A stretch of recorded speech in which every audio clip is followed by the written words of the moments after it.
गुज़िश्ता 2 रोज़ से मलीर का इलेक्शन जीतने पर जो शादियाने बजाए जा रहे हैं, ये इलेक्शन जीते नहीं है।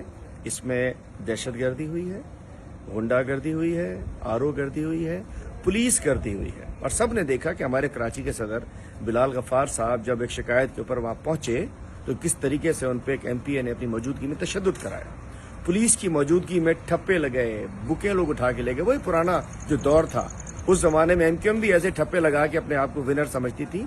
तो ये वही, और अब माशाल्लाह वो जो हाल उनका हो चुका है, तो यही हाल पीपल्स पार्टी के सामने होने वाला है इंशाल्लाह। ना ये सीट पहले तुम्हारी थी, ना अब है, और ना आइंदा होगी। बाकी रेफरेंडम हो चुका, पूरी कौम ने रेफरेंडम देख लिया। एक दिन में 11 इलेक्शन हुए, 8 तहरीक इंसाफ जीत गई और खान खुद जीत चुके हैं 60 सीटें। मैं कहना चाहता हूँ कप्तान आ रहा है, 2/3 अक्सरियत से आ रहा है। जल्दी से इलेक्शन कराओ, जल्दी से इलेक्शन कराओ।